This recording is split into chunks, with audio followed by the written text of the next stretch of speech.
As a little girl, I always imagined I would one day run away. From the age of 6 on, I kept a packed bag with some clothes and cans of food tucked away in the back of a closet. There was a deep restlessness in me, a primal fear that I would fall prey to a life of routine and boredom. And so many of my early memories involved intricate daydreams where I would walk across borders, forage for berries, and meet all kinds of strange people living unconventional lives on the road.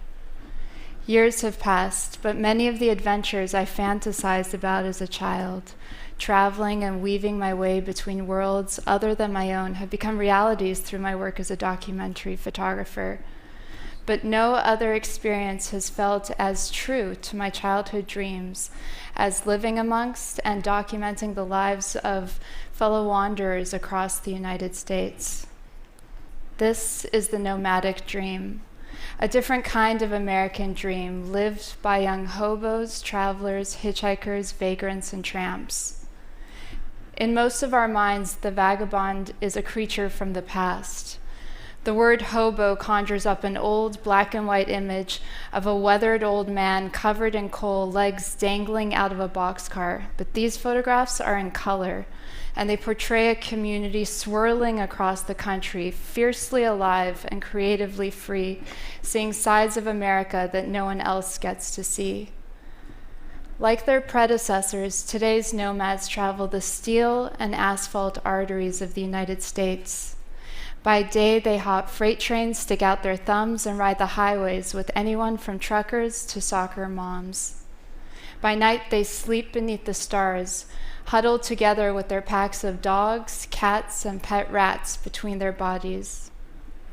Some travelers take to the road by choice, renouncing materialism, traditional jobs, and university degrees in exchange for a glimmer of adventure.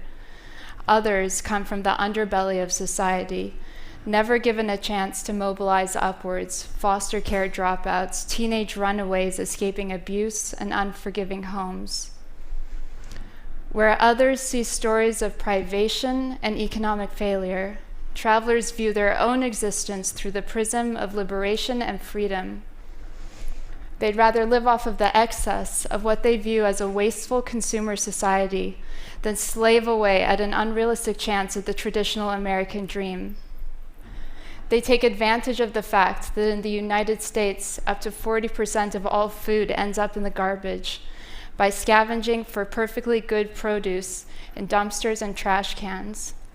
They sacrifice material comforts in exchange for the space and the time to explore a creative interior, to dream, to read, to work on music, art, and writing.